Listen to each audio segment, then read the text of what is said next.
Doctor Shafiqur Rahman ঘোষণা দিলেন, ক্ষমতায় গেলে জামাত হবে সেবক, মালিক নয়।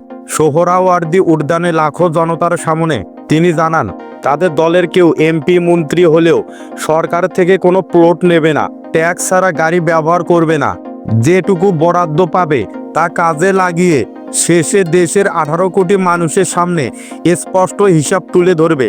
তিনি বলেন, আগামীর বাংলাদেশে দুটি বড় লড়াই হবে, একটা ফেসিবাদের বিরুদ্ধে আর একটা দুর্নীতির বিরুদ্ধে। সেই দুর্নীতি উপড়ে ফেলার জন্য দরকার তারুণ্যের শক্তি, এবং সেই শক্তিকে সঙ্গে নিয়ে জামাত সেই লড়াইয়ে বিজয়ের প্রত্যয় ঘোষণা করেছে। আল্লাহর ইচ্ছায় সুযোগ পেলে তারা দেশ চালাবে সেবার মানসিকতায়, জনগণের জবাবদিহিতার কাঠামোতে। কোনো বিলাসিতা বা সুবিধাভোগ নয়, বরং একটি আদর্শিক এবং জবাবদিহিতামূলক শাসন ব্যবস্থা প্রতিষ্ঠাই হবে তাদের অঙ্গীকার। মায়ানমারের সাগাইন অঞ্চলে ভারতীয় ড্রোন হামলার পর দেশটিতে সফর করলেন ভারতীয় সামরিক প্রতিনিধি দল। সীমান্তের কাছে বিচ্ছিন্নতাবাদী গোষ্ঠী উলফা আই এর ঘাঁটিতে চালানো এই আক্রমণে 5 জন নিহত এবং 19 জন আহত হয়েছে বলে জানা যায়। উলফা আই দাবি করেছে 100টিরও বেশি ড্রোন ব্যবহার করা হয় এই অভিযানে। ভারতের উত্তর পূর্বাঞ্চলের বিভিন্ন বিদ্রোহী গোষ্ঠী দীর্ঘদিন ধরে মায়ানমারের পাহাড়ি এলাকায় ঘাঁটি গড়ে রেখেছে। আক্রমণের পর এসব গোষ্ঠী নিরাপদে সীমান্ত পেরিয়ে মায়ানমারে ঢুকে পড়ে, এটাই ভারতের প্রধান উদ্বেগ। হামলার পর স্থানীয় বাসিন্দারা জানান, বিস্ফোরণের শব্দে তারা ভয় পেয়ে গিয়েছিল। কিছু বোমা স্কুল এবং রাস্তার কাছেও পড়েছে, তবে হতাহতের ঘটনা ঘটেনি। ড্রোন হামলার আগাম বার্তা স্থানীয়রা না পাওয়ায় নিরাপত্তা নিয়ে তারা উদ্বেগ প্রকাশ করেছেন। এরপরে ভারতীয় সামরিক প্রতিনিধিরা নেপিডো সফরে গিয়ে জান্তার উচ্চ পর্যায়ের নেতাদের সঙ্গে বৈঠক করে সীমান্ত নিরাপত্তা, ভূমিকম্প এবং পরবর্তী সহায়তা এবং সামরিক সহযোগিতা নিয়ে আলোচনা করেন। সব মিলিয়ে অঞ্চল জুড়ে বাড়ছে কৌশলগত টানাপোড়েন এবং নিরাপত্তার চ্যালেঞ্জ। সোহরাওয়ার্দী উদ্যানে ইতিহাস গড়ল বাংলাদেশ জামাতে ইসলামী। প্রথমবারের মতো লাখো নেতাকর্মীর উপস্থিতিতে জাতীয় সমাবেশ, যেটি নজর কেড়েছে বিশ্ব মিডিয়াতেও। অ্যাসোসিয়েটেড প্রেস বলছে, আগামী নির্বাচনের আগে এটি জামাতের শক্তি প্রদর্শনের বড় বার্তা। দলটি 300 আসনে প্রতিদ্বন্দ্বিতার ঘোষণা দিয়েছে। লক্ষ্য একটি ইসলাম ভিত্তিক এবং দুর্নীতিমুক্ত বাংলাদেশ গঠন। ইউনূসের অন্তর্বর্তী সরকার নতুন রাজনৈতিক বাস্তবতায় এই সমাবেশের অনুমতি দিয়েছে, যা রাজনীতির নতুন সমীকরণের ইঙ্গিত দেয়।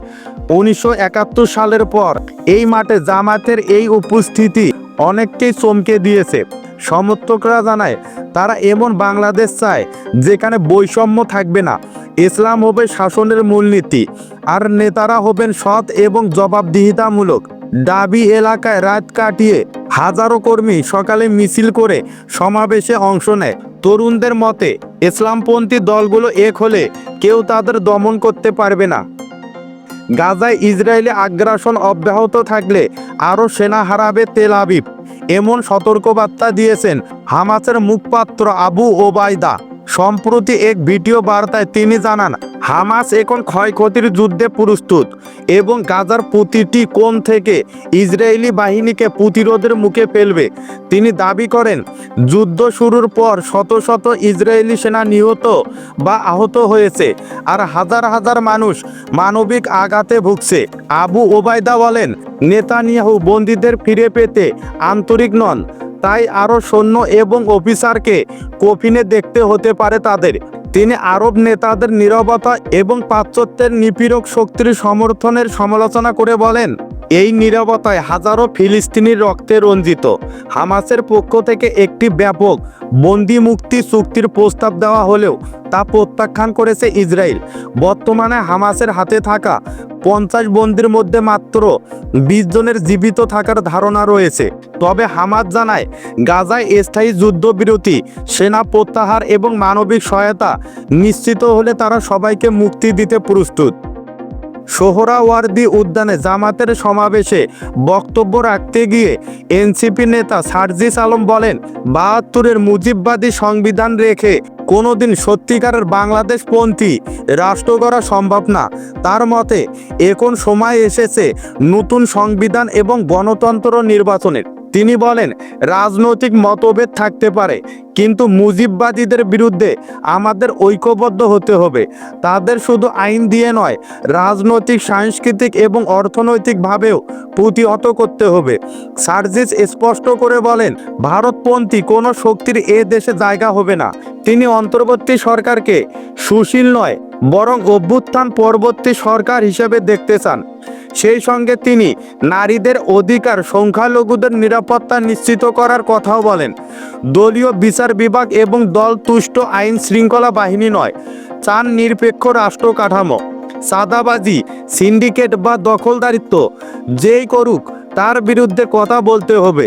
তবে সব কিছুর উপরে আওয়ামী লীগ বিরোধী ঐক্য এখন প্রধান শর্ত, এমনটাই মনে করেন তিনি। ভারত পাকিস্তান সাম্প্রতিক সংঘাতে 5টি যুদ্ধবিমান ভূপাতিত হয়েছে বলে মন্তব্য করেছেন সাবেক মার্কিন প্রেসিডেন্ট ডোনাল্ড ট্রাম্প। হোয়াইট হাউসে এক নৈশভোজে তিনি বলেন, আমার মনে হয় 5টা বিমান নামানো হয়েছে। যদিও কোনো পক্ষ কতটি হারিয়েছে তা নির্দিষ্ট করেননি।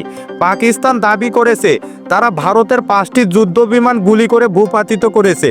অন্যদিকে ভারতের শীর্ষ সামরিক কর্মকর্তারা জানান, সংঘর্ষের শুরুর দিন কিছু ক্ষয়ক্ষতি হলেও পরে কৌশল পাল্টে তারা পরিস্থিতি নিয়ন্ত্রণে আনে এবং পাকিস্তানের একাধিক বিমান ভূপাতিত করে।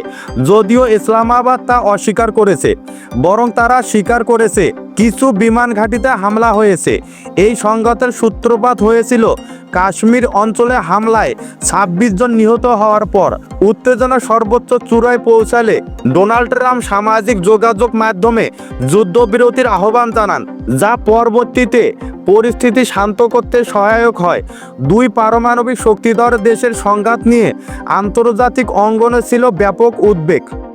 গোপালগঞ্জে এনসিপির কর্মসূচিকে ঘিরে সংঘর্ষ এবং হতাহতের ঘটনায় গভীর উদ্বেগ এবং নিন্দা জানিয়েছে দেশের 21 জন বিশিষ্ট নাগরিক। 16 জুলাই সংঘর্ষে 5 জন নিহত এবং অর্ধশতাধিক আহত হওয়ার খবরে তারা সুষ্ঠু এবং নিরপেক্ষ তদন্তের দাবি তুলেছেন। বিবৃতিতে বলা হয়, আগেই উত্তেজনা ছড়ালেও প্রশাসন যথাযথ প্রস্তুতি নেননি। এমনকি পুলিশের সামনেই সমাবেশে হামলা হয়, কিন্তু তারা নির্বিকার ছিল। সহিংসতা শহরের বিভিন্ন এলাকায় ছড়িয়ে পড়ে এবং এতে গুলিবিদ্ধ হন অনেকে। বক্তারা জানতে চান, দায়িত্বে থাকা প্রশাসন বা বাহিনী গুলিবর্ষণে বাড়াবাড়ি করেছে কিনা। তারা বলেন, নারী, শিশু সহ সাধারণ মানুষের নিরাপত্তা নিশ্চিত করতে হবে এবং দোষীদের দ্রুত বিচার নিশ্চিত করতে হবে। এই ঘটনায় কেউ রাজনৈতিকভাবে উস্কানি দিয়েছে কিনা তাও তদন্ত করে দেখতে হবে। তারা স্বরাষ্ট্র মন্ত্রণালয় এবং আইন শৃঙ্খলা বাহিনীকে আরও দায়িত্বশীল হওয়ার আহ্বান জানান, যেন এমন ঘটনার পুনরাবৃত্তি না ঘটে।